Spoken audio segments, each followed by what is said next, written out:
Sunday evening Funday reading with me, DoYouNOAHlot. Today we're reading Let the Children March by Monica Clark Robinson, illustrated by Frank Morrison. One warm spring night, my family went to church.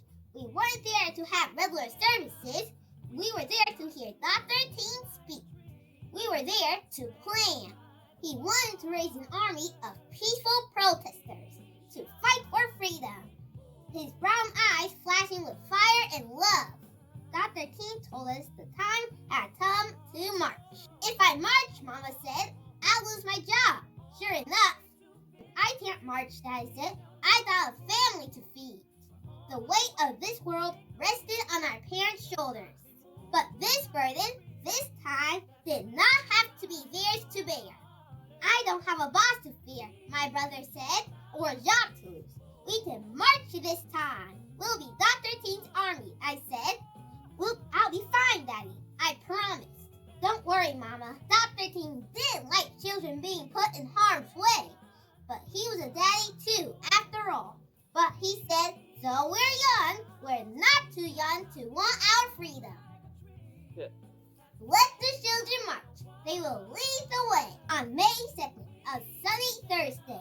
Boys and girls, brothers and sisters, cousins and friends, we're all the Athashirts dressed in our best, feet ready.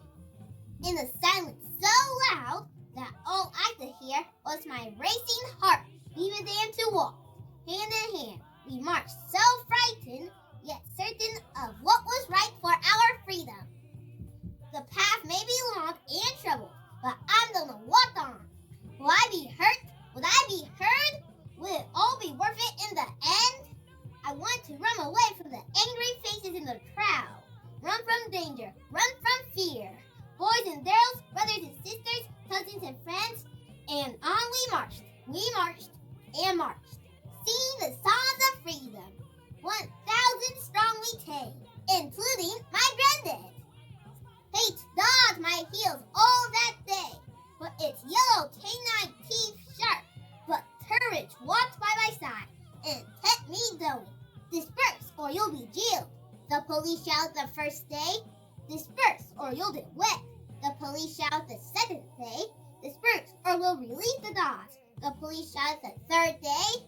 We did not disperse. We kept on marching. We wouldn't stop until things started to change. Hundreds of us went to jail on the first day, and even more on the second. My turn wasn't until the third day. After I was sprayed with water, stronger than anything I've ever felt, ruffians pushed me forward and I fell to my knees. In the police wagon, I was going to jail. Dr. King reassured our parents. Don't worry about your children, he said. They're going to be all right. Don't hold them back if they want to go to jail, for they are doing a job not only for themselves, but they're doing it for all America and for all mankind.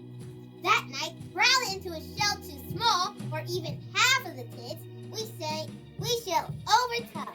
Ain't gonna let nobody turn me around. And freedom is coming. Our parents couldn't be there with us, but still we sing, wrapped in the proud and loving arms of our ancestors. I was still in jail, but we heard that the next day and the next, more kids marched. The water hoses they used to sting us could not stop our fierce tide. Turn the other cheek, we have been taught. Show love where there is hate. The world washed as hate buried them. But for 7 days, we walked only in love. The jails were swelled to bursting, and President Kennedy took notice.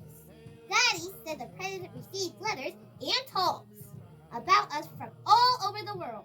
Our march would become a memory, a small part of a larger story. But we have been heard, and the seeds of revolution were sown. 2 days and nights, I stayed in the jail. Some stayed even longer. When I left, I was tired and sore, and my bed dress was ripped, but my smile was as wide as the Mississippi River. I had made a difference. I'm so proud of you, baby girl, Mama said. Your march was what made them see, with nothing more than our feet, voices, and courage. Yet done what the others could not. Change was right around the corner. We felt like a cool breeze in Alabama August. On May 10th, the great news rained out. Dr. King had reached an agreement with the white leaders of the city. Desegregation would begin. 1 month later, I was playing on a playground I've never been allowed to play on before. 2 months later, my family ate at a diner we've never been allowed to eat at before.